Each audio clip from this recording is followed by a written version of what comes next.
canto esquerdo aparece gravando. Então, agora oficialmente, bom dia a todos e a todas. É uma alegria imensa, né? A reunião do Compass ampliada, Brasil afora, agora com essa tecnologia. Há 12 anos fazemos a reunião todas as quartas-feiras, aqui na cidade de Londrina, e agora, com a pandemia, a gente resolveu ampliar e nós temos tido bastante sucesso, né? A reunião passada estávamos em 30, hoje estamos ainda em 10, daqui a pouco sempre entra mais outras pessoas. E nós temos o movimento aqui em Londrina há 20 anos, o Movimento pela Paz e Não Violência Londrina Paseando, e o Compass, o Conselho Municipal de Cultura de Paz, há 12 anos agora. Esse ano é o ano da nossa nova conferência, né? Estamos só esperando a pandemia passar para a gente poder fazer a conferência. A gente tem feito aqui essa dinâmica, eu vou apresentar a Larissa, né? A gente tem feito a dinâmica assim, o convidado fala uns 40 minutos, 45, depois a gente abre o microfone, né? Nós estamos fazendo assim, primeiro os convidados da cidade de fora fazem uma pergunta, fazem um comentário, colocam alguma coisa sobre a sua cidade, o seu trabalho, a sua vida. A gente vai passando esse microfone, se tiver pergunta, faz. Aí a nossa convidada vai anotando, no final ela volta e faz um fecho, né? Responde as perguntas e faz um fecho aí da reunião. No chat, eu coloquei aqui, no chat, para vocês colocarem, então, o nome da instituição, a cidade, é muito importante, né? E um contato, porque depois a gente publica no YouTube, tem feito lá, tem ficado registrado, muitas pessoas que até nem estão participando aqui ao vivo têm assistido depois, e aí fica lá no YouTube também os contatos das pessoas. Então, dá para as pessoas falar, puxa, tinha um de Brasília, qual que é o e-mail dela, qual que é o telefone dela, né? E dá para a gente fazer essa rede de contatos. Então, é isso. A Larissa, ela é juíza, ela é de Ponta Grossa, ela iniciou aqui no Paraná em torno de 6 anos, né, Larissa? Assisti outro dia o evento estadual, que vale a pena vocês pegarem, né, no YouTube do tribunal, depois a Larissa pode mandar até no chat o link direitinho, ou eu mesmo. E há 6 anos iniciou-se a implementação da justiça restaurativa no Paraná. E a Larissa, junto com outro juiz, mas a Larissa é uma das lideranças aí, né, que trouxe, que foi atrás e que está fazendo as coisas acontecer junto com outros juízes, né? Eu falo junto com outros porque ninguém faz nada sozinho, mas a Larissa tomou a frente, sim, ela é uma das líderes aí, né, desse movimento. E aí, prontamente, a hora que eu convidei, ela falou, na hora, assim, falei, olha, a gente está fazendo teleconferência do Compass, gostaríamos que você voltasse a Londrina, agora virtual, né? E ela aceitou aí o convite para participar. E com a incumbência hoje de falar, né, como que a justiça restaurativa, o método, enfim, os princípios, colaboram com a construção da cultura de paz. Ontem a jornalista da prefeitura, para fazer a matéria, me perguntou, né? E como que é que faz isso? Eu falei, então, vai ser colocado amanhã pela doutora Larissa, né? E ela divulgou aí para toda a imprensa aqui da cidade esse evento de hoje. Larissa, eu peço que você complemente a sua apresentação, né, das suas funções, do seu cargo, e faça a sua fala agora. Seja bem-vinda, então a palavra é sua. Tá sem som ainda. Vamos ver. Tá sem som. Aqui eu vejo quando você abre o microfone. Não abriu ainda. Tá fechado.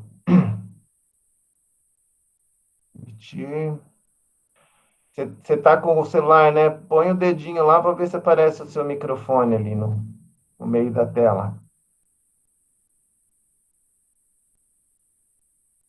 Não abriu. Agora. Abriu. Abriu. Então, tá bom.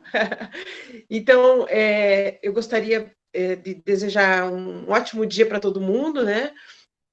Agradecer, em primeiro lugar, ao Luiz Cláudio, esse pioneiro aí dessa fala, né, da cultura de paz em Londrina e, por que não dizer, até no Paraná também, né? É um movimento forte, já de bastante tempo, e que auxilia todo mundo que trabalha com essa nova, que não é muito nova, né? Essa nova ideia.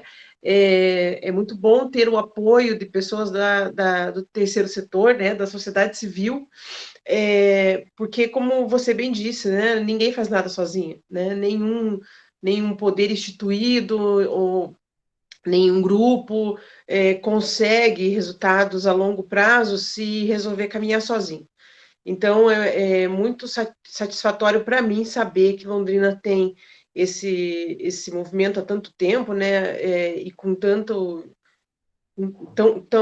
músculo, né, tão forte assim, e acaba inspirando outras cidades. Bom, e Londrina, para mim, é uma cidade que eu sempre ando visitando, tenho grandes amigos aí, inclusive uma delas é uma juíza que trabalha junto com o Compass, que eu sei, a Cláudia Catafesta, né?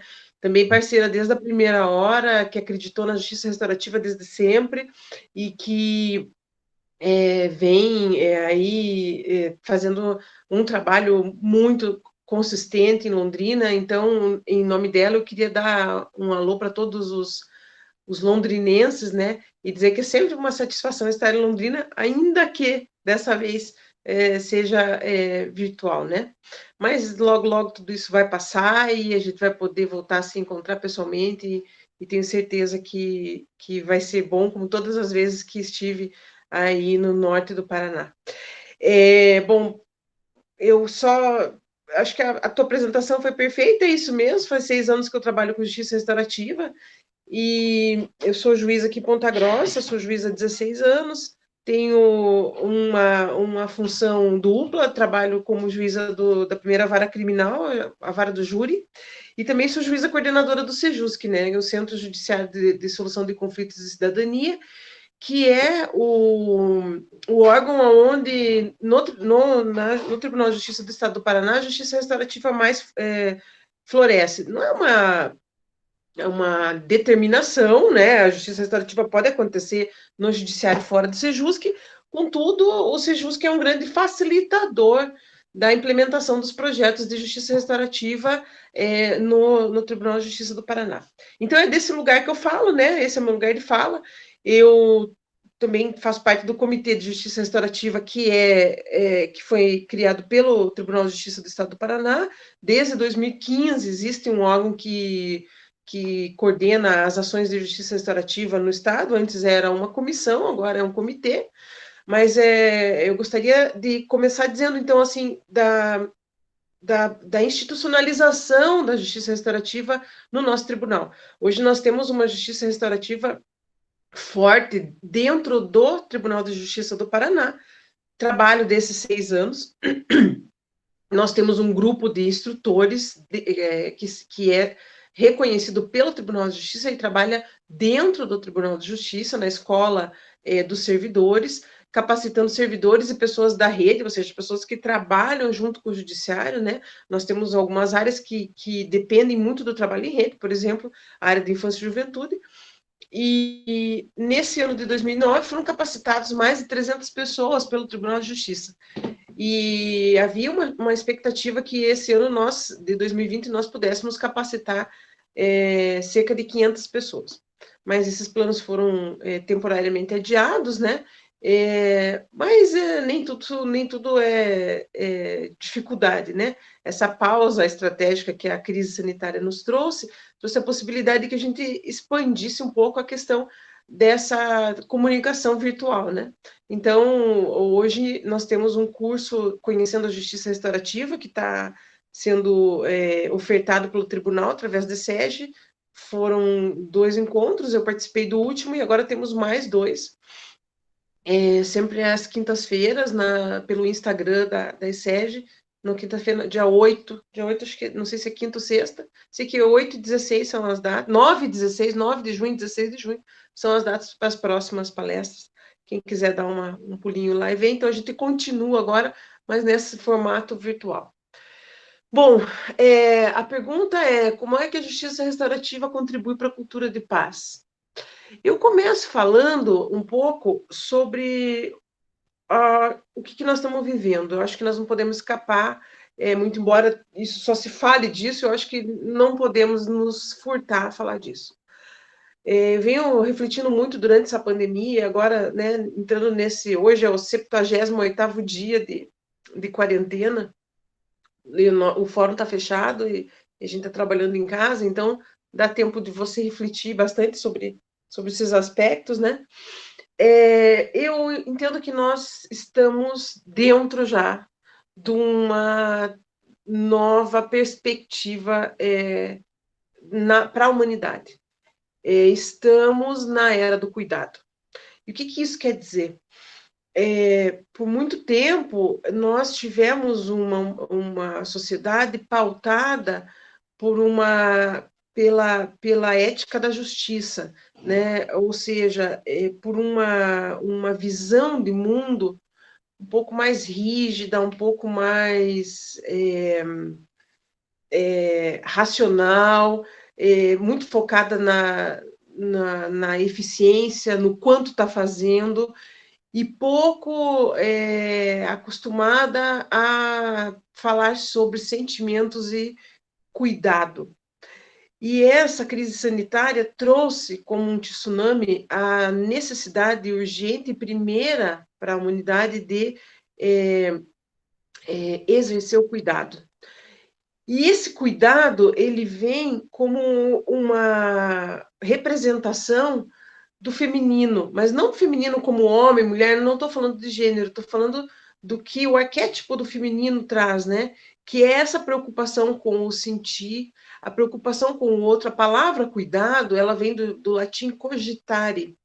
E cogitare quer dizer pensar com o outro, refletir de maneira intensa a respeito do outro. E, claro, também tem um outro ramo da palavra, que vem da palavra curar, que quer dizer essa preocupação, esse desvelo, essa inquietação com relação ao outro, né? E hoje em dia é muito comum, quando as pessoas se despedem uma das outras, elas não falam pelo telefone mais tchau, ela diz, se cuida, fica bem. Porque, de alguma forma, essa possibilidade de que as pessoas fiquem doentes acendeu na humanidade essa lâmpadazinha do cuidado, de como eu posso estar no mundo se o outro não estiver bem. Como é que isso vai funcionar? Né? Ficou muito evidente para todo mundo que essa interconexão, ela existe e ela funciona. Hoje em dia, nós vemos os países fechando fronteiras porque eles sabem que não adianta eles cuidarem só deles. Se o outro país vizinho não tiver cuidando, ele vai ter problemas. Né? E ontem ainda estava lendo uma reportagem sobre a Nova Zelândia, dizendo que uma das dos principais fatores de que eles tiveram sucesso e erradicaram o vírus é porque eles são uma ilha. Né, fora toda a gerência da primeira-ministra Jacinda, que foi espetacular nas atitudes que ela tomou. O Japão também teve sucesso com uma outra regra, que não foi do confinamento, mas eles também são uma ilha. Então, quando você consegue reduzir as pessoas, né, as pessoas de um lugar para o outro, você tem sucesso. Isso só reforça a interconexão. Ou seja, eu não tenho como ficar bem se o outro não estiver bem. E a cultura de paz, ela vem trazendo isso, né? Como é que eu posso viver em paz se ao meu redor ninguém está vivendo em paz? E aí, isso tudo traz essa ideia do cuidado, né? Quer dizer, se eu posso cuidar, se eu cuidar só de mim, pouco vai adiantar. Nessa pandemia, cuidar só de mim não adianta nada. Né? Eu uso a máscara é um símbolo do cuidado. Eu uso a máscara não para me cuidar, eu uso a máscara para o outro, para cuidar do outro, porque ela é eficaz se você estiver contaminado, porque aí você não transmite para o outro. Então, essa mudança no pensamento, em que as pessoas conseguem enxergar de forma concreta o quanto que o bem-estar do outro afeta o meu bem-estar, isso vai se espalhar, isso não vai ficar só, eu tenho certeza, isso não vai ficar só na área médica. Isso vai se espalhar e vai inundar o sistema de justiça, que é onde eu trabalho. E quando a gente fala que cuidar é pensar com o outro, justiça restaurativa é baseada um dos grandes pilares da justiça restaurativa está no diálogo, na forma de resolver conflitos através do diálogo. E dialogar é estar com o outro, é pensar com o outro e não contra o outro. Então, eu digo que essa teoria do cuidado, e quem quiser se aprofundar nisso, que é um tema que é muito interessante, porque começa a abrir várias possibilidades para nós. Leonardo Boff tem 2 livros que falam sobre o cuidado, né?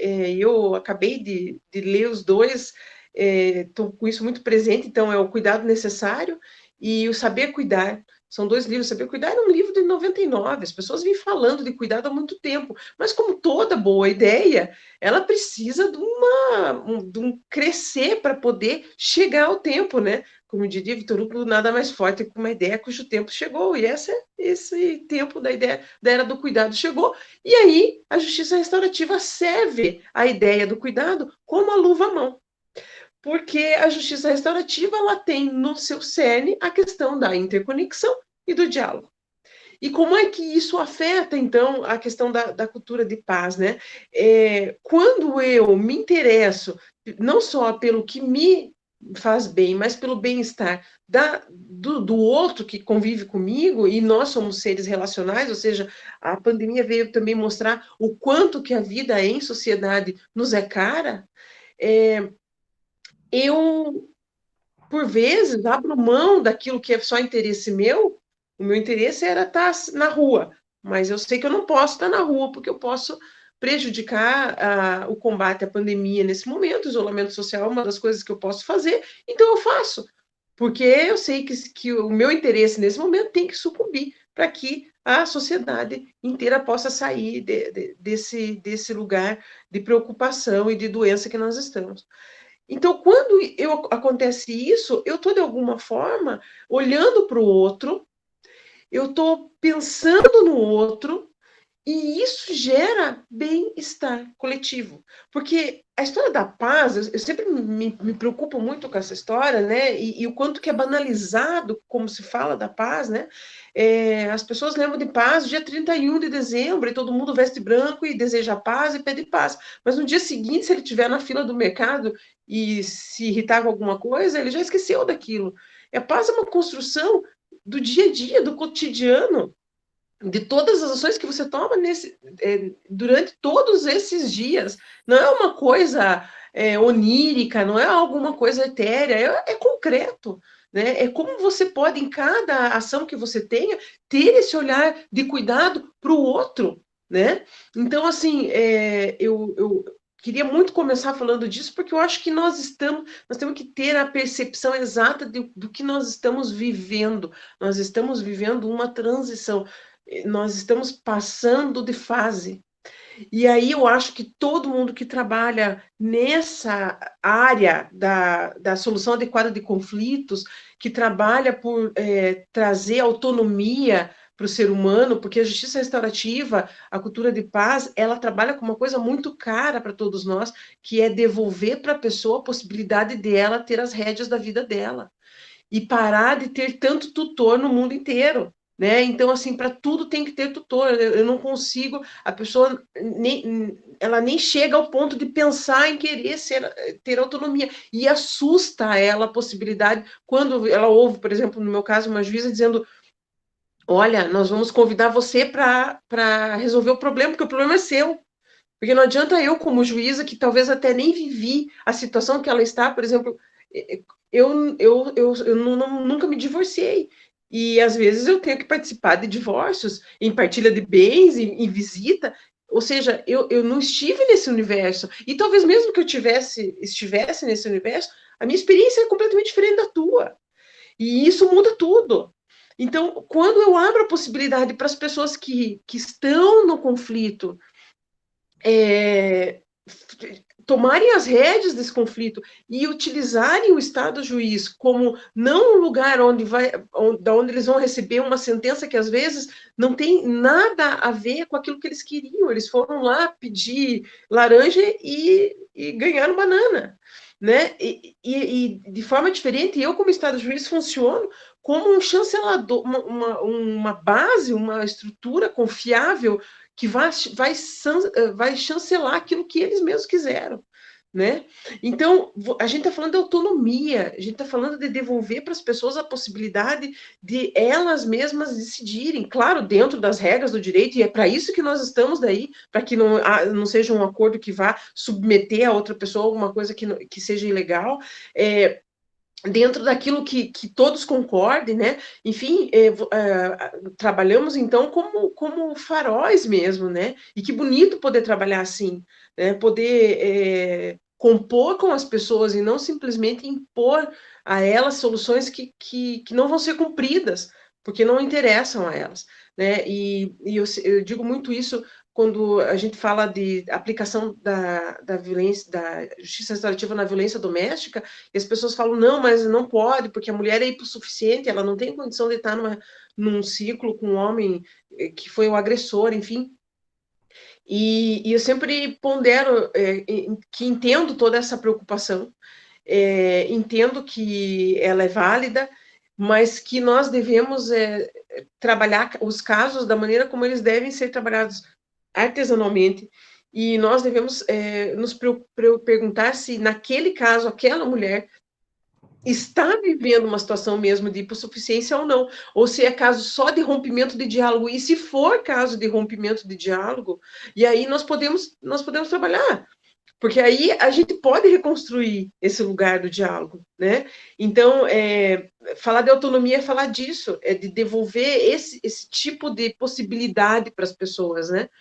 E aí eu vejo que tem tudo a ver com a cultura de paz, né? E também percebo que o que a gente vem vivendo é, de certa forma, um cansaço dessas soluções que se mostram prontas, ou dessa violência que vem do Estado, que vem das pessoas que nos deveriam nos governar, mas que, na verdade, acabam por incentivar assim, respostas incoerentes ou atrapalhadas, enfim, existe um cansaço da maioria da sociedade com relação a esse método, né? Nós já percebemos que condutas violentas, respostas violentas, não cuidam de ninguém, né? E aí, voltando à questão da crise sanitária, percebo que as nações que melhor estão saindo dela e que conseguiram controlar foram nações que elegeram o cuidado, os governantes que tiveram esse olhar feminino, o olhar do cuidado, o arquétipo da ânima, né? Da mãe que cuida para ver vicejar e crescer. Isso está presente nas mulheres, mas também em muitos homens, né? E existem muitas mulheres que não têm isso desenvolvido. Então, isso ultrapassa a questão do gênero, né? Ela funciona mais mesmo como um arquétipo. E como essas pessoas, mesmo tendo um número de morte elevado, mesmo com tudo que a crise trouxe, quando os governados percebem que essa pessoa agiu com cuidado e falando a verdade, com transparência, indo muitas vezes para uma transmissão de TV dizendo, olha, eu não sei o que nós vamos fazer, mas eu estou buscando, nós todos, o meu grupo inteiro está buscando algum tipo de resposta para essa crise. Como essas pessoas continuam com a confiança, né? Eu acho que se estabeleceu uma confiança nos governantes, né? Que agiram demonstrando cuidado. E da mesma forma vai acontecer no judiciário, né? Eu acho que vai ser um tempo de mais cuidar e menos punir, né? Observar as relações. A justiça restaurativa, ela tem como foco as relações, né? Os atos ilícitos e o que eles provocaram, eles atuaram em relações que já existiam ou que não existiam. O fato de se envolver num ato ilícito, né, de ser vítima de um crime, estabelece uma relação com aquela pessoa que que praticou o ato, mesmo que seja uma relação horrível, né? Mas ela foi estabelecida. Então, e a justiça restaurativa trata, então, dessa relação. E quando você muda o foco do que aconteceu, dos fatos, para as relações, você trabalha nesse campo para, entre aspas, consertar as coisas, né? Então, eu acredito que trabalhar com justiça restaurativa, e é isso que a gente vem fazendo há 6 anos em Ponta Grossa e no Paraná, trabalhar diretamente com a fomentação dessa cultura de paz, né? Demonstrando que dentro do judiciário, dentro daquilo que a gente chama do Estado juiz, existem possibilidades de trabalharmos com ferramentas que não sejam absolutamente violentas.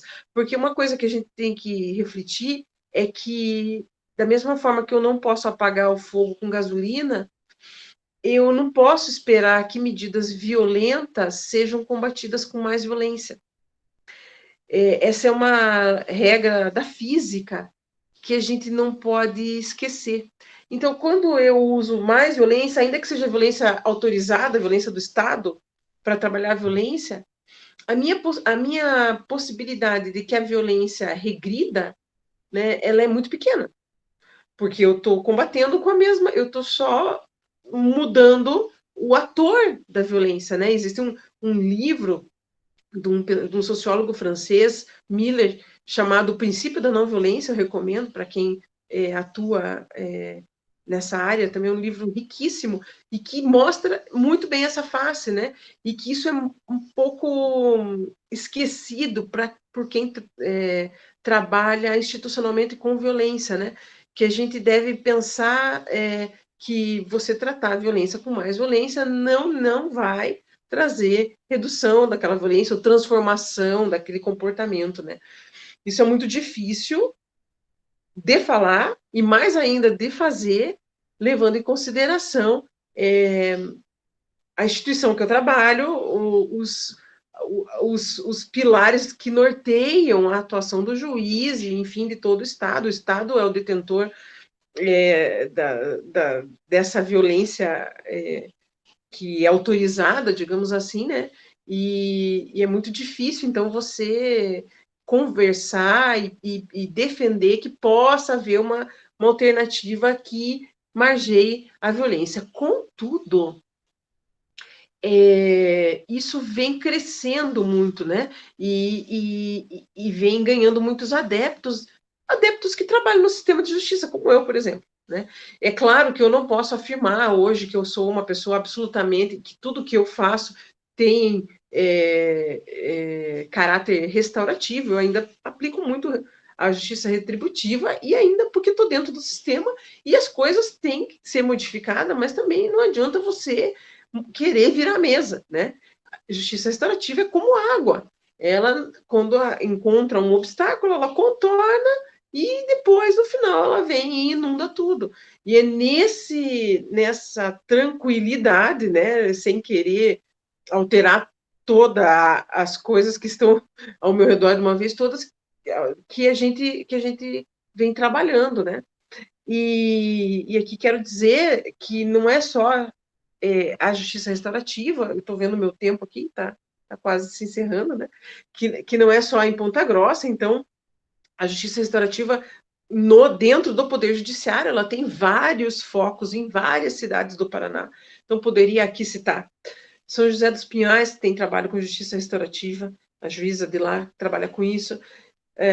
E aí, temos alguma coisa em Curitiba, temos alguma coisa em Campo Largo, Guarapuava, Cascavel, Toledo, fortíssimo, Foz do Iguaçu, muito forte, Londrina, Cláudio Catafesta, a vizinha de vocês, Maringá, com o Dr. Cláudio, juiz da vara que é o juiz das custódias de Maringá, também trabalha forte. A Universidade Estadual de Maringá tem um trabalho anterior ao do tribunal, seríssimo, respeitadíssimo, com justiça restaurativa. Temos comarcas menores, por exemplo, São João, que é uma comarca do sudoeste do estado, trabalha com justiça restaurativa. Então, penso eu que existem mais de 30 comarcas no estado do Paraná que já têm algum tipo de trabalho com justiça restaurativa. Isso é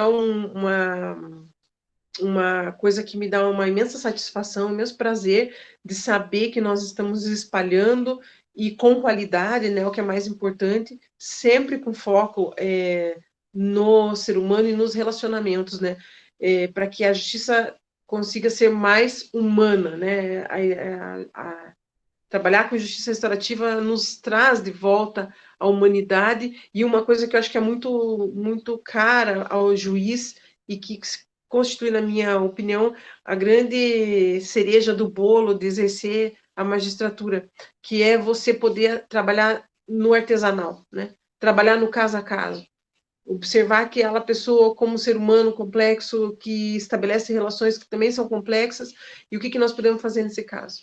Eu acho que quando a gente conseguir fazer isso na maioria dos casos, né, ainda não vivemos esse tempo, sei bem disso, mas quando nós conseguimos fazer isso, nós vamos ter uma população que começa também a despertar para essa autonomia e perceber, né, o valor de ser realmente tratado como ser humano, como cidadão, como pessoa que seja portadora de direitos individuais.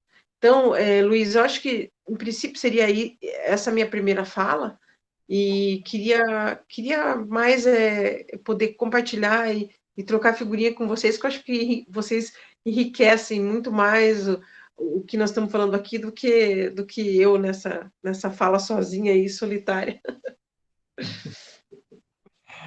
Sim, está ótimo. E nós ainda, como nós estamos num tempo bom, né? Ainda vai dar para você falar bastante, né? E você tem muito conteúdo e já fez reflexões aqui muito, muito, muito importantes, né?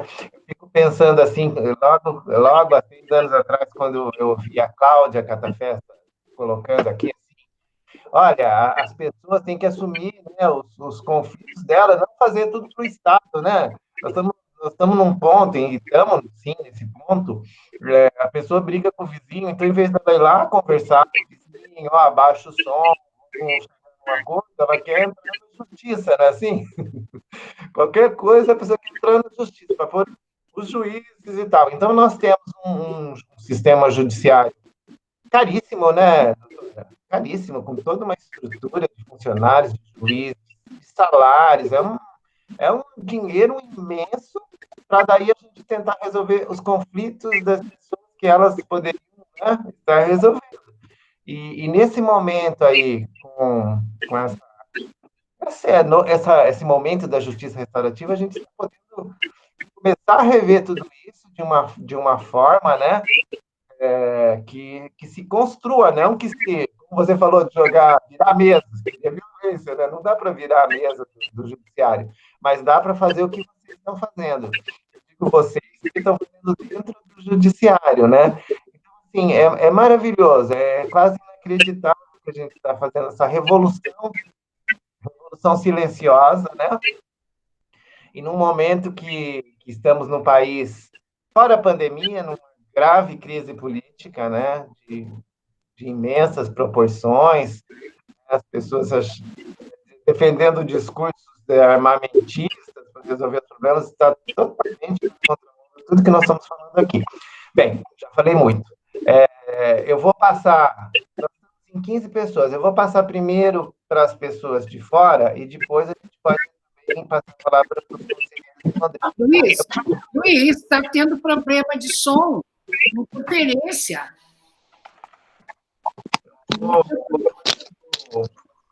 Está tendo um ruído aí. Melhorou? Acho que sim. Melhorou o som? Acho que sim. Vou usar esse. Não, ainda tem ruído.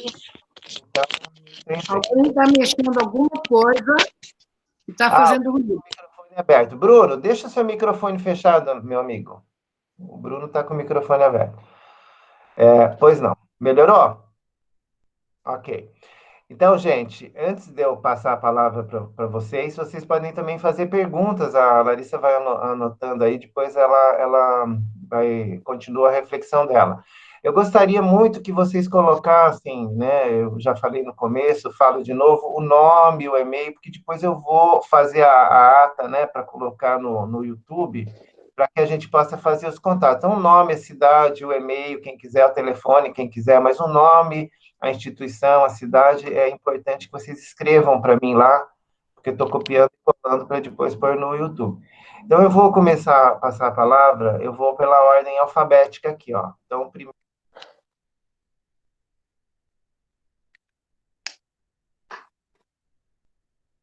Sumiu o som, não ouvimos você, eu não ouvi.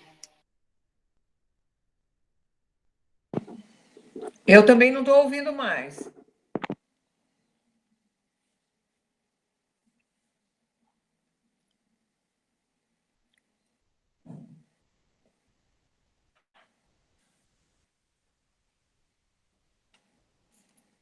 Alô, voltou o som? Ah, ele fecha sozinho. Bem, mas vocês ouviram falar de preencher os dados, o nome, a cidade, o e-mail, por favor, para eu poder copiar ali, arrumar, colocar no YouTube direitinho, para a gente poder fazer contatos depois aqui. Então, o primeiro que eu vou passar a palavra aqui vai ser o Bruno, para ele fazer uma pergunta, depois a Josiane Maia, pode abrir depois o microfone dela, depois a Lisiane. Então, Bruno, faz a sua pergunta, sua fala aí, por favor. O Bruno também. Larissa, tudo bem? Parabéns aí pela sua fala, bastante profundo o seu pensamento e tal. Eu queria saber o seguinte, qual que é o papel das religiões na justiça restaurativa? E eu queria saber também se você considera, se você acredita que justiça, independente de classe social, tem uma interferência entre ricos e pobres, porque há muita discussão se tem uma coisa a justiça para quando avalia um rico e outras quando avalia pobre. Eu queria saber a sua opinião, tá? Mas obrigado aí pelo espaço e parabéns aí pelo pensamento profundo. Ok, depois ela vai responder. Agora a Josiane Maia e depois a Lisiana Rodrigues. Josiane, você quer fazer uma? Oi, bom dia. Na verdade, assim, eu gostaria só de me apresentar. Eu sou Josiane, enfermeira da atenção primária aqui no município de Londrina. É a primeira vez que eu estou participando desse encontro, né, que vocês têm, dessa reunião.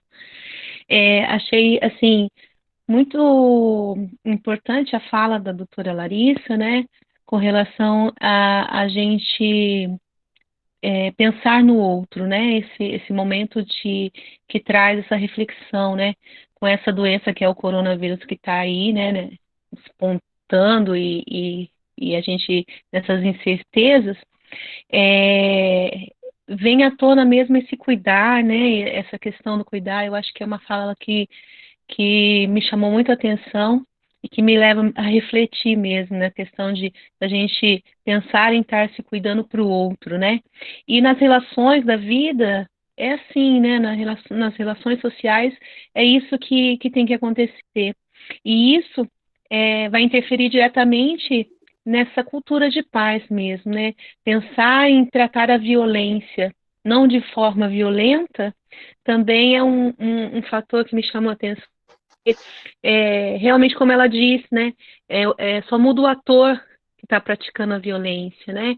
Então, o que a gente tem que pensar é em cortar esse ciclo, né, de encerrar essa corrente que vai se arrastando e não apenas dizer, vai se arrastando porque é um contexto histórico que vem. Não, é um momento da gente refletir que nós também estamos fazendo história, né?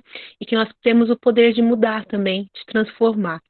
É isso só que eu queria dizer e eu estou muito agradecida de poder participar. Agrega muito, né, essas falas, principalmente de quem está na ponta praticando e colocando em prática mesmo essa questão da cultura de paz. Eu só gostaria de agradecer. Ok, obrigado, Josiane. Então, a Lisiane Rodrigues diz que não tem uma pergunta aqui no chat. Eu acredito que ela, então, não quer falar nesse momento, né? Vou passar. A Regina é de Londrina, mas está no Rio Grande do Sul. Vou passar para a Regina e depois eu vou passar para a Sueli de Fátima, que é de Londrina também. Eu estou deixando os conselheiros para a segunda rodada. Então, Regina, você quer fazer uma fala? Tem que abrir o microfone aí, tá? Tá fechado.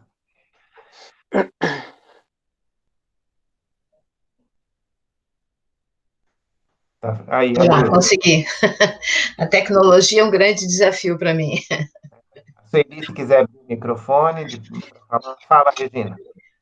Bom, eu como coloquei ali no chat, estou muito alegre, contente e grata pela oportunidade de conhecer e de escutar a doutora Larissa hoje.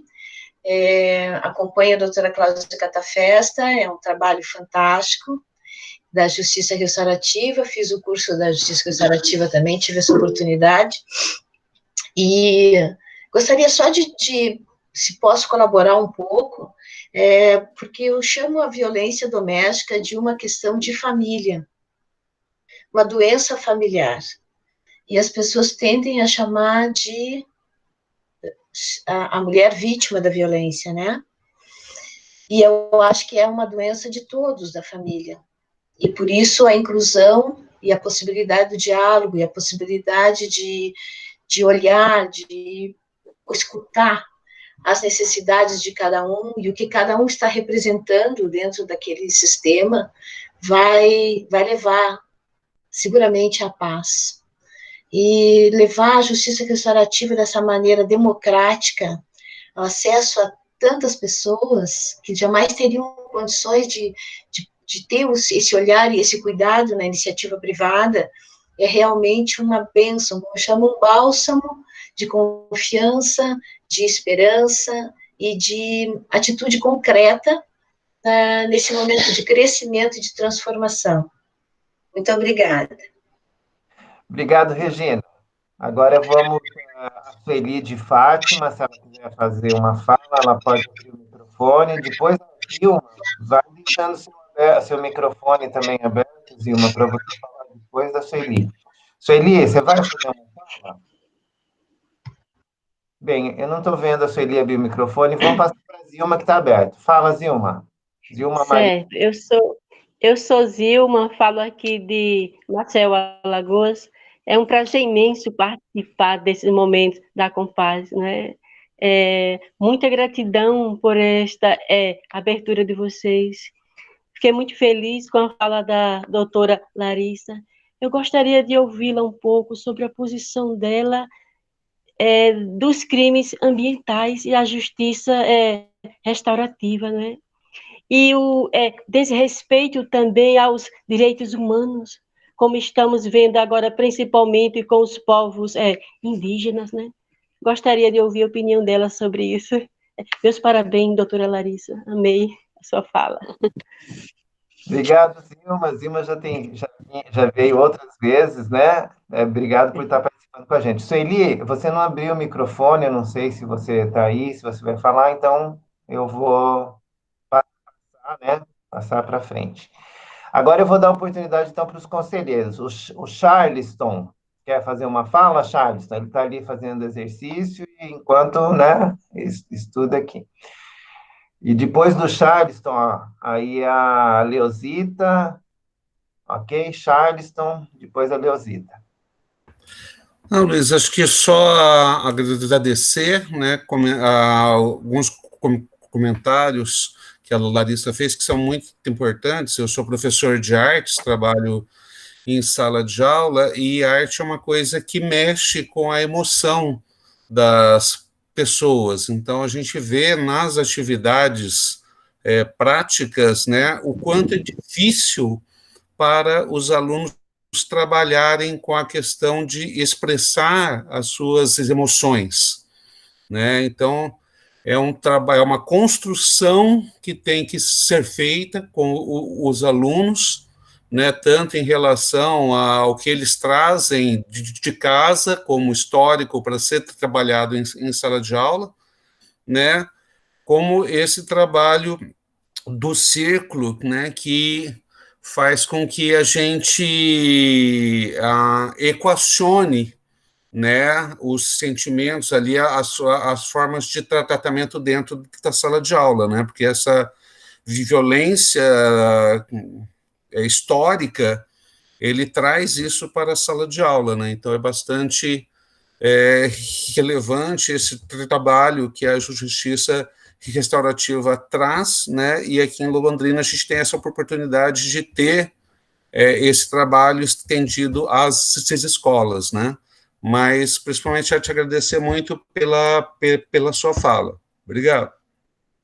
Obrigado, Charles. Ô, Leozita, se você puder abrir o seu microfone, ó. E depois é a Cidinha. Cidinha, vai deixando seu microfone aberto e depois da Cidinha, a Neuza, tá? Cidinha, deixa aberto. Fala, Leozita. Fechou de novo. Muito interessante, muito importante, né, a fala da nossa palestrante. E eu, como professora, sentia muito isso, quer dizer, faz uns 30 anos que estou aposentada, mas toda a vida eu sempre achei que o castigo não resolve muito, né? E, aliás, não resolve nada. E a gente tem uma escola ainda muito individualista. Então, isso que ela colocou da questão do cuidado com o outro é muito importante. Eu já tentava fazer muito isso, de prestar atenção no outro e cuidar. E o meu marido, como advogado, eu via que ele sofria muito com algumas sentenças de juízes, né? Então, a questão seria muito mais fácil resolver se já tivesse naquela. Então, já tinha, mas não era tão difundida a questão da justiça restaurativa. Então, eu acho, assim, extremamente importante isso, e tomara que aumente, que tenha mais gente preocupada e querendo trabalhar dessa forma. Muito obrigada pela participação. Obrigado, Leozita. A Cidinha, depois a Neuza e depois o Gustavo. Cidinha. Um pouquinho, Luiz, só um pouquinho. Eu acho que a gente ainda vive muito a questão da vingança, né? Do querer que o outro pague de alguma forma. Isso não vai resolver muita coisa nunca. Então, por isso que a gente tem mesmo que trabalhar essa questão da cultura de paz, que é a preocupação, por que o outro fez aquilo? Está certo que tem casos excessivos, casos que precisam mesmo de alguma atuação mais forte, mas muita coisa se resolveria sem pensar nisso. Eu quero vingança, né? Ok, obrigado, Leozita. Cidinha, depois a Neuza. Neuza vai se preparando com o microfone. Cidinha. Doutora Larissa, muito obrigada por sua participação. Eu já ouvi em Ponta Grossa anos atrás, é sempre um prazer ouvi-la. Eu aqui em Londrina participo de uma ONG, nós do Poder Rosa, que trabalhamos com a violência intrafamiliar. E nós temos até um livro publicado sobre aquele projeto Basta, que os homens foram ouvidos, para a gente tomar consciência do que o outro lado, o que acontece. A senhora tem algum caso da justiça restaurativa aplicada na violência doméstica com sucesso? Poderia relatar? Obrigada. Cidinha, nossa presidente do Compass de Londrina. Vamos passar agora para a Neuza. Neuza, seu microfone está aberto, depois é o Gustavo. Gustavo, vai se preparando. Fala, Neuza. Oi, bom dia a todos vocês. E eu estou muito encantada com a fala da doutora Larissa. E como eu trabalhei 25 anos na FEBEM de São Paulo, hoje, né, a Fundação Casa, e tive, assim, umas situações muito difíceis com a questão da justiça naquela ocasião. Eu acho que a justiça restaurativa, ela veio dar, assim, um novo olhar, uma nova forma de trabalho, uma ferramenta excelente, e que eu acredito que ela vai estar muito bem inserida, né, na nossa sociedade, porque é uma oportunidade, tanto para quem vai ser restaurado nas nossas relações, como para o próprio que trabalha também. Eu acho que é um crescimento muito grande. Fiz esse curso agora com a doutora Cata Festa, aqui em Londrina, né, e de vez em quando nós aplicamos em alguns ciclos de paz aqui. Mas eu queria deixar só assim, dizer para a senhora muito obrigada, viu? E que continue com esse ânimo, com essa disposição maravilhosa que você sempre se apresenta. Obrigada. Obrigado, Neuza. A Neuza, né, e vários outros aqui que fizeram o curso, a gente tem feito muitos ciclos, né, Neuza, na cidade de Londrina, em escola, associações em vários lugares. É uma entusiasta. Até na penitenciária, né? Até na penitenciária fizemos. Vamos passar para o Gustavo. Depois do Gustavo é a Silvia Liberatori. Gustavo, você vai falar? Não sei se o Gustavo está lá. Fala, Silvia, primeiro, daí eu já entro. Então vai. Silvia, você, por favor, primeiro, depois o Gustavo diz que já entra. Cadê a Silvia? Estou abrindo aqui. Espera aí, só um pouquinho. Deixa eu abrir. Não gosto de falar sem aparecer, porque eu acho chato falar pro nada, né? Para ninguém, assim, sem ter imagem. Pronto, aí eu cheguei. Doutora, que maravilha, que coisa gostosa. Eu amei esse conceito, quer dizer, essa ideia, né, estratificada como tempo de cuidar. E realmente, é o tempo de cuidar. Estamos aqui para isso. Muito bom, agradeço muito. E fico com muita vontade de publicar mais sobre isso. Se a gente pudesse escrever, saber mais, você tiver, né, senhora, você, porque você é mais nova, com todo respeito, claro, mais textos, mais coisas sobre esse tempo de cuidar, quer dizer, esse olhar, que a gente pudesse publicar no site que até é iniciativa, olha o nosso batalhador incansável, né, Luiz, que é o Mídia de Paz Paraná. Seria formidável se pudesse indicar mais alguma coisa para a gente ir colocando. Eu fui anotando as coisas e se tiver mais alguma coisa é importante. Eu acho que é um bom tema para reflexão, realmente. É um tempo de cuidar, cuidar lato sensu mesmo, né? Cuidar de nós, mas cuidar de tudo, cuidar do mundo. Adorei a pergunta também sobre ecologia, perfeito. Agradeço e aguardo mais o complemento da sua fala. Que bom tê-la conosco. Ok, obrigado, Silvia. Agora eu vou passar para o Gustavo. Depois eu vou voltar lá em cima, né? O Beto, que entrou agora há pouco, se ele puder pôr no chat de onde ele é, se ele quer fazer uma pergunta para a nossa oradora. Gustavo. Bom dia a todos. Meu nome é Gustavo Marconi, sou geógrafo e sou coordenador de uma unidade dos escoteiros do ar aqui em Londrina, né? E dentro do movimento escoteiro, nós temos muito discutido um assunto que é empatia com os outros, né? E nesse propósito também, o próprio Baden-Powell, fundador do movimento escoteiro, ele coloca que o adulto tem que ser o irmão mais velho da criança. Então, se ele é o irmão mais velho, ele ri junto, ele chora junto, ele anda junto, ele interage com a criança junto, né? E nesse propósito, entra dentro disso, do cuidar, né? De a gente ser cuidadores, da gente ser respeitadores, de a gente ser humano nesse processo, porque nós precisamos vislumbrar o outro como um irmão, né, como um irmão. E nós temos irmãos nossos que estão passando por necessidades que precisam ser atendidas, né? Então, essa visão de cuidar, de amar, de respeitar a humanidade do outro, é isso que nós estamos precisando desenvolver em todas as nossas instituições, né? Então, quando a justiça ela sai desse aspecto puramente de legalidade, né, de juízo, né, de cobrança, né, mas ela também entra num aspecto de cuidar, de respeitar, de amar e de orientar as futuras gerações, né, eu creio que nós vamos ter resultados maravilhosos pela frente aí. Então, assim, parabéns à juíza, parabéns a todos nós que estamos aqui aprendendo cada vez mais o cuidar uns aos outros. Obrigado.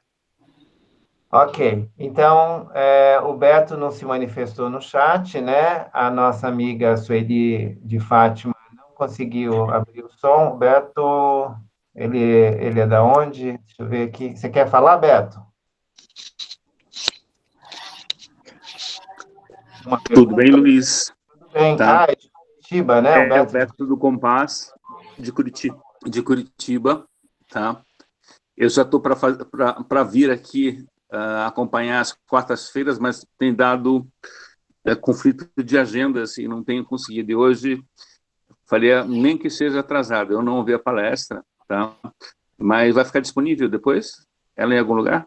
Não sei. Peço depois que você registre no chat, então, seu nome, cidade, enfim, seus contatos, né? Depois no YouTube com todas essas informações. Mas, ok, se você quiser fazer uma pergunta para a doutora Larissa. Tá. Então, o que eu queria comentar... Bom, é que eu não ouvi a fala dela, então para a gente fica um pouco difícil de entrar uma pergunta na faixa, mas eu vou fazer uma pergunta genérica. Tá? Curitiba, e talvez para os outros saberem que existe o Compass em Curitiba, seria importante você falar. Tá. Um minuto.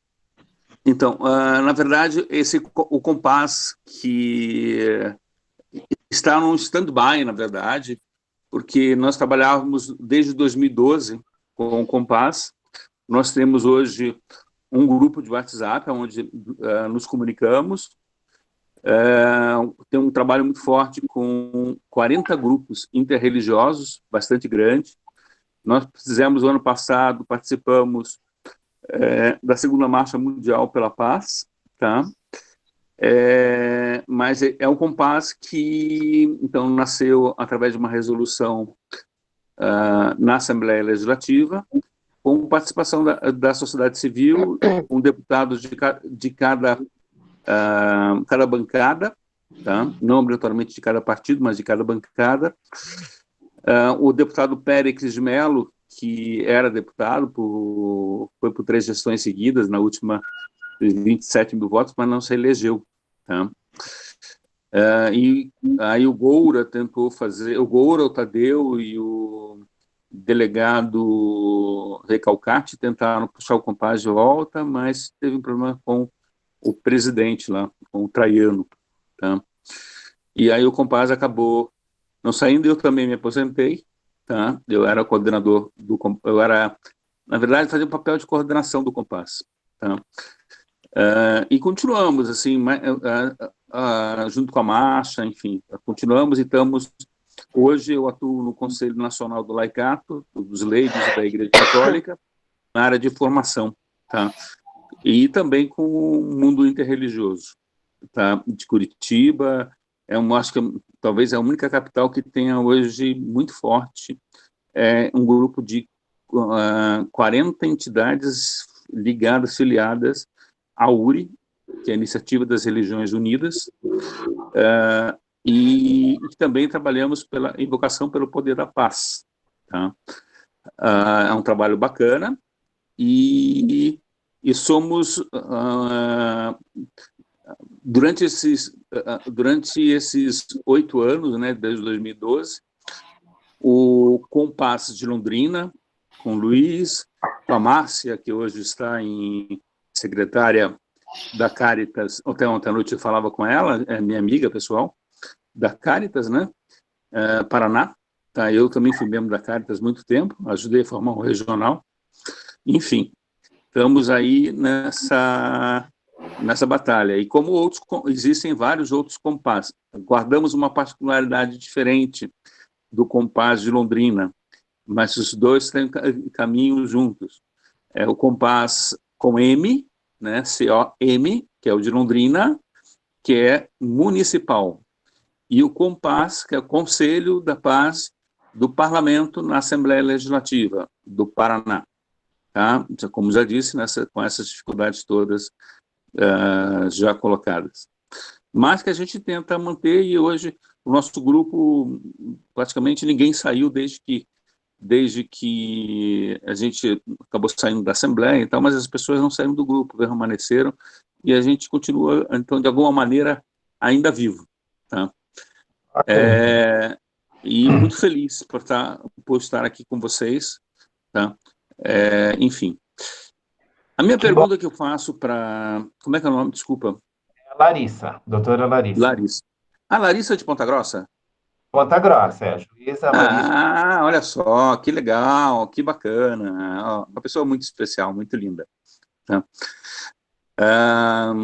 Então, a Larissa, eu gostaria de perguntar sobre a questão das escolas, porque no ano passado, quando nós estávamos para fazer receber a segunda marcha mundial em Curitiba, nós tivemos no Palácio das Araucárias, conversando com, como é que vou lembrar o nome dela agora, do Conselho da Criança, que me foge o nome dela, mas ela dizia que o Estado estaria com um propósito de criar várias escolas restaurativas. Inclusive, nós tivemos ali no Borel do Vernay, conversando com a Claudete, com a outra professora, junto com o Núcleo de Direitos Humanos da PUC, tá? Esse tempo atrás, e eu queria saber como é que está essa expansão. Eu sei que o pessoal aqui de Ponta Grossa, tá? Participa do SEJUSC, teve uma participação muito importante na formação da Escola Restaurativa do Ricardo Borel, que serve como um projeto piloto, tá? Como é que está isso a nível de Paraná hoje? Ok, Beto, obrigado, né, pela sua participação. Agora que, então, todos tiveram a palavra, né, Larissa, nosso objeto da palavra virtual, oportunidade para todos se manifestarem, aí eu vou com você, aí tem algumas perguntas, e a gente continua daí até as 10h30, se possível. Tá bom. Tá ouvindo? Estamos ouvindo, pode falar.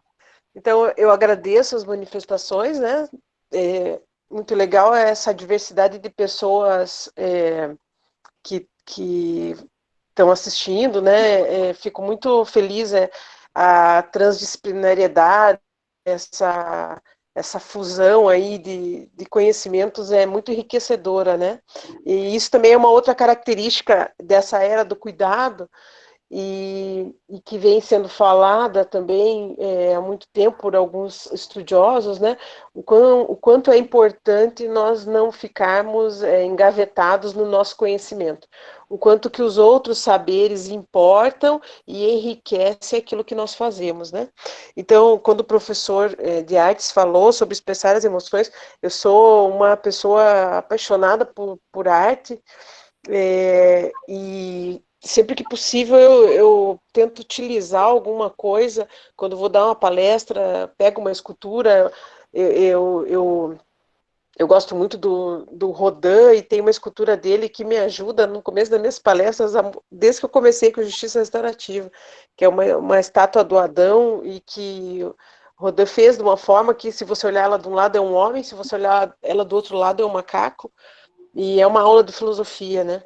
Então, o quanto as pessoas foram, ao longo desse tempo aí, tolhidas, né, de poder expressar suas emoções e sequer senti-las, né? Então, nós somos treinados para fazer e não para sentir. E eu acho que é a hora de treinar as pessoas também para sentir, não é deixar de fazer, né? É muito importante que haja essa força para o trabalho, para eficiência, enfim, mas ela não pode ser, essa asa quebrada não pode ficar quebrada. Então, a arte, o sentimento, a emoção, tudo isso faz parte do ser humano e tem que ser integrado, né? Esse feminino tem que aparecer. Jung, que é um psicólogo austríaco que estudou muito essa parte dos arquétipos, né? Ele fala da quaternalidade, que é, na verdade, a junção das 4 grandes funções do ser humano. E a quarta função, que é a função que ainda falta ser integrada, é a do feminino. E ele diz que, nesse sentido, a Igreja Católica deu um passo importantíssimo na década de 50, quando admitiu o caráter divino de Maria. E ele diz que quando ele traz Maria para esse altar do divino, ele traz junto, a Igreja Católica traz o feminino junto. Acho muito bonito isso, e acho que esse é o tempo, né? Esse tempo de integrar o feminino, do afeto, da consciência, do jeito de serzir as coisas de uma maneira um pouco mais delicada, né? Então, vou aqui pela ordem, né? O Bruno perguntou sobre o papel das religiões e como é que a justiça se porta com relação às classes sociais, né? a religião tem um papel, e daí, pegando esse gancho, né, da Igreja Católica, né, deixando aqui também registrado que eu não sou católica, mas para mim não importa, né, o credo. Eu acho que a espiritualidade, o André Trigueiro fala muito disso, com muita sabedoria, né? Eu assisti uma live dele com o Leonardo Boff, que foi uma coisa assim transcendental, agora faz umas 2 semanas, e ele disse que a espiritualidade está aqui, e as religiões estão todas aqui, e que como cada pessoa responde diferente para a vida, para as coisas, enfim, tem uma visão diferente, é para isso que servem as diversas religiões, né? Para que aquela pessoa ache um jeito de pensar parecido com o seu para exercer essa espiritualidade. O importante é que seja exercida a espiritualidade, que a pessoa entenda que ela faz parte de um todo, que ela está conectada com alguma coisa mais forte, né? Isso é o fundamental. Então, nesse sentido, a religião sempre foi um lugar onde as pessoas procuravam alívio, procuravam diretrizes. Então, existe até um projeto criado pela desembargadora Lígia Maegima, que é de Londrina, quando ela esteve à frente da 2ª vice-presidência do tribunal, que chamava Pacificária Divino, e em que foram dadas aulas, um curso de mediação, e aqui em Ponta Grossa, além do curso de mediação, a gente colocou o curso de justiça restaurativa junto, para pessoas que exerciam papéis religiosos. E então, essas pessoas, padres, pastores, pessoas que vieram do candomblé também, do espiritismo, elas tiveram mais uma ferramenta para, quando estivesse atuando lá na comunidade, pudesse utilizar, né, que seria a justiça restaurativa. Eu acho importantíssimo o papel, e creio que tem espaço. A justiça restaurativa é muito adaptável, né? Ela como ferramenta, ela se oferece de um jeito que pode ser utilizado não só pelo sistema de justiça, não só pela comunidade como terceiro setor, mas também nesses lugares, né, pelos religiosos, dentro das escolas. Eu tinha eu não anotei o nome da pessoa que falou, que a primeira que falou que era enfermeira, né? Aqui em Ponta Grossa a gente tem grupos que trabalham com justiça restaurativa dentro das UPAs. Eu sei de um grupo que trabalha círculos de cuidado com grávidas portadoras do HIV. E como que essa gravidez vai, como que esse bebê vai nascer. Então, são grupos de cuidado, né? Dentro do hospital universitário tem um médico neurologista que também faz ciclos de relacionamento com a equipe do hospital para melhorar, para que aquele indivíduo que esteja lá sendo tratado, seja tratado na sua integralidade. Eu acho que a grande sacada nós saímos daquela visão newtoniana em que os saberes eram segmentados para poder mais saber, né? Ou seja, os grandes especialistas, né? Então nós nos tornamos especialistas e esquecemos de nos especializar na integralidade do ser humano. E agora nós estamos vivendo uma volta. É importante sim se especializar, é importante saber mais sobre aquilo que se faz, mas nós temos que, em algum momento, voltar para enxergar o ser humano, não só a partir de uma visão fragmentada. Com relação às classes... Oi, diga. Só um minutinho. Só para o pessoal, olha, gente, no final, a gente quer que vocês abram as câmeras e peguem uma mensagem, uma palavra, 2, né? Eu estou falando agora, Larissa, para dar tempo deles escreverem aí no papel, tá ok? Continua, por favor. Tá bom. E aí eu ouvi também a pergunta sobre as classes sociais, né? Isso é uma grande discussão, né? Como é que a justiça atinge quem tem condição econômica e quem não tem, né? Isso é uma coisa que incomoda muito a todo mundo que está no sistema de justiça. Eu posso dar um exemplo, né? Eu trabalhei anos com infância e juventude e ainda me sinto muito ligada, não estou mais trabalhando, mas era muito incomum eu receber, por exemplo, alunos de colégios particulares da minha cidade em processos da infância e juventude, tanto para apurar atos infracionais, né, e muito menos ainda crianças em situação de abandono, vulnerabilidade. o que isso me trazia sempre, né? Uma grande inquietação, porque os atos infracionais não são cometidos só na rede pública, né?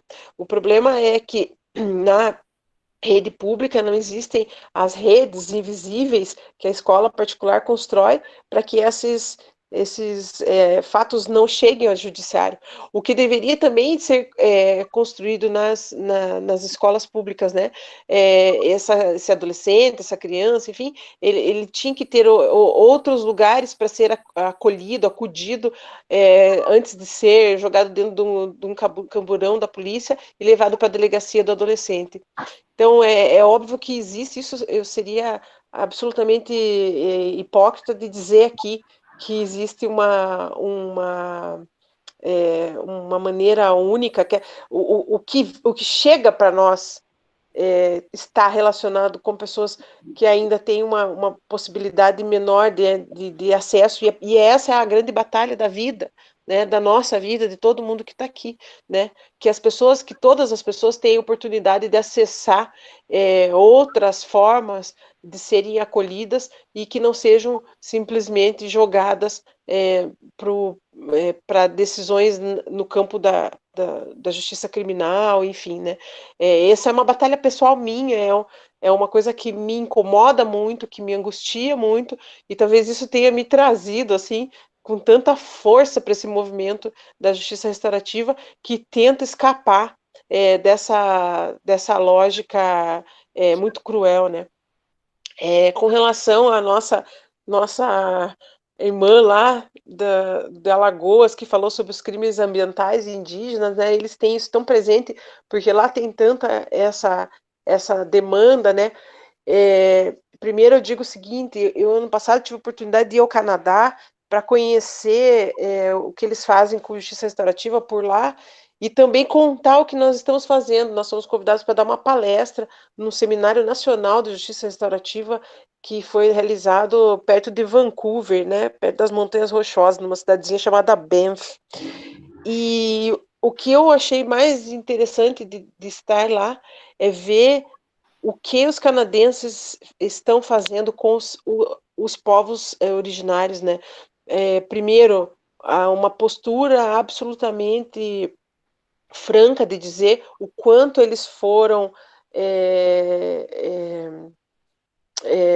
violentados pela sociedade canadense, e quanto que hoje se busca esse resgate desses povos indígenas, né? Até 1963, os indígenas canadenses, as crianças eram retiradas das famílias para ir para um internato, e para que se desaculturassem, né, para que perdessem as tradições indígenas. E eles criaram, então, gerações de pessoas que não se encaixam em nada, porque eles não se enxergam como canadenses, e os próprios canadenses não veem eles como canadenses, e eles também não são mais indígenas, porque eles perderam toda essa cultura indígena. E nós, um país absolutamente indígena, né, eu particularmente tenho uma veia hereditária indígena vinda da minha avó paterna, tenho muito orgulho disso, e cada vez mais me conecto com isso, e vejo o quanto que ainda nós estamos longe disso, porque nós sequer admitimos que os índios foram violentados no Brasil e continuam sendo violentados, né? E eu acho que nesse parâmetro, trabalhar com justiça restaurativa para entender e tentar compor essas demandas indígenas, e não só indígenas, né? Porque quando você tem uma disputa, por exemplo, pela terra dos índios, você tem pessoas que não são indígenas também, e que também têm demandas, e quando você tenta olhar para um lado só, seja do homem, entre aspas, branco, ou do índio, você perde muito, você segmenta, você fragmenta, você deixa pessoas de fora da discussão.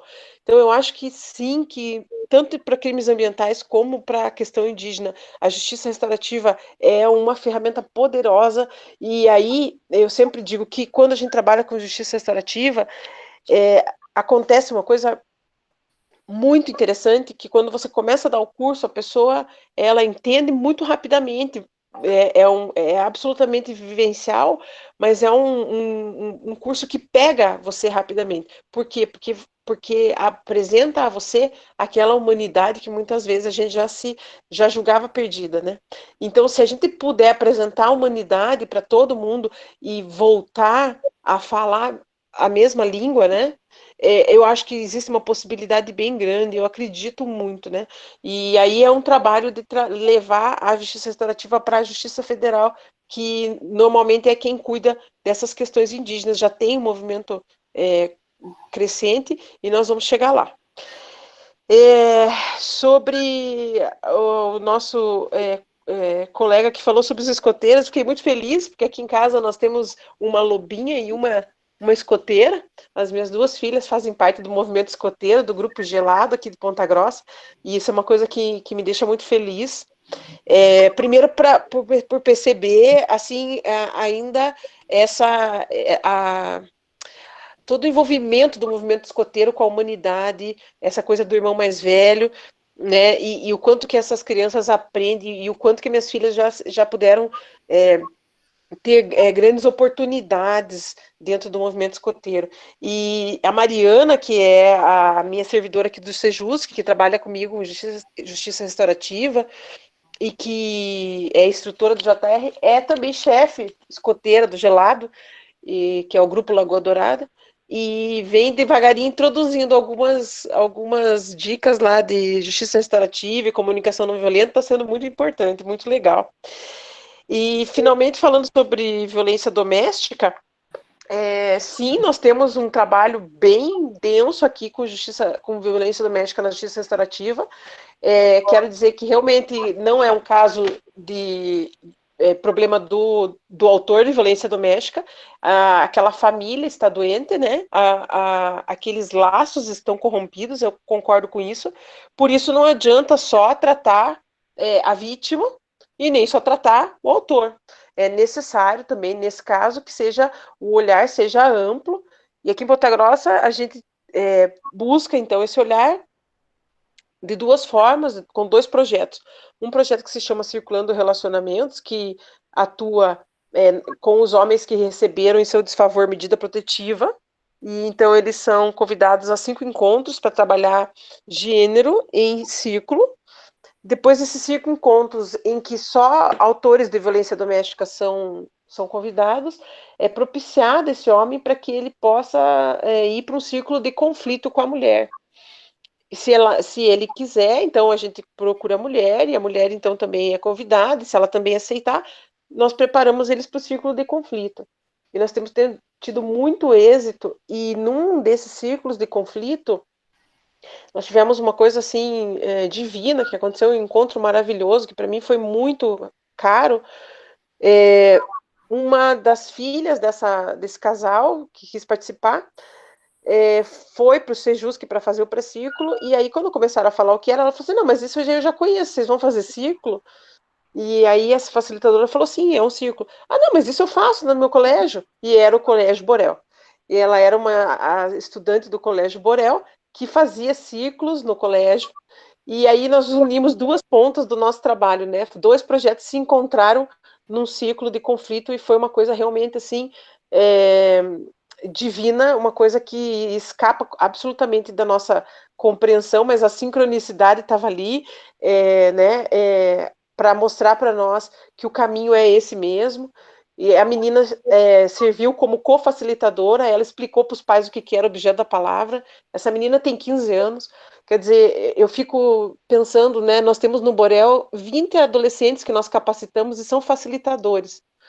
E quando eu penso nesses adolescentes, e já disse isso para eles, digo-se que eu vou estar viva para ver esses adolescentes adultos, porque com certeza eles vão trazer para a gente uma sociedade com uma intensidade, com uma riqueza muito maior, né? Então, são essas poucas coisas que vão fazendo a gente ir para frente, né? Então, tem muito trabalho com justiça restaurativa em Ponta Grossa, tem inclusive alguns depoimentos que a gente fez com homens e mulheres que passaram pelo projeto. Temos mais de 300 pessoas que já passaram por esse projeto do Circulando Relacionamentos, e também agora nós temos a Custódia Restaurativa, e esses depoimentos eles estão no YouTube, no canal do Sejusc. o canal do Sejusc de Ponta Grossa, ele tem algumas entrevistas, aí aquela que o Luiz falou no começo, que foi uma live com os juízes restaurativos do estado, foram 6 juízes, está lá no canal também, disponível para vocês. Então é Sejusc Ponta Grossa, só pesquisar no YouTube já aparece. Convido vocês a dar uma olhadinha lá, e a nossa colega que perguntou a respeito disso pode saber mais coisa por lá. Ok, nossa, valeu mesmo, viu, Larissa? Foi muito, muito, muito boa a sua fala, né? Muito importante, cheio de conteúdo, né? Eu já te conheço, lá, como a Cidinha falou, de Ponta Grossa, nós fomos no primeiro encontro, né, paranaense, a gente ficou muito feliz aquele dia lá, de participar daquele momento. Depois você veio em Londrina, enfim, a gente está muito feliz de você ter falado hoje aqui com a gente, participado, né? A gente agradece muito sua disponibilidade, seu tempo, né? Tudo que você falou foi maravilhoso. Muito, muito obrigado mesmo. Já são 10h33, hoje é o primeiro dia que a gente está conseguindo chegar na hora certa, né, gente? Então, a gente já vai terminar, eu vou encerrar a gravação, e a proposta aqui é que a gente abra as câmeras, né? A Cidinha está com a câmera fechada, tem outros ali, a Zilma, não sei se ela consegue abrir, e aí a gente pode colocar uma mensagem, olha, uma mensagenzinha. Vou por isso aqui, ó. A Leozita não está aparecendo. E aí a gente pode fazer essa mensagem. Isso aí. Podem abrir os microfones, né? Aí. Aqui, ó. Aparece? Larissa, para baixo, Larissa, que não está aparecendo para mim. Aí. Legal, legal. Vocês podem abrir o microfone, gente, falar tchau, agradecer a Larissa. Tchau. Obrigada. Excelente. Tchau, tchau. Boa semana. Momento excelente. Gratidão. Gente, Gratidão a Obrigado. todos vocês. Não, abre. Muito obrigada, gente. Obrigado. Tchau, tchau. Tchau. Agora Tchau, tudo de bom, gente. Tchau, gente. Prazer imenso estar aqui. Tchau, muito Obrigado. obrigada.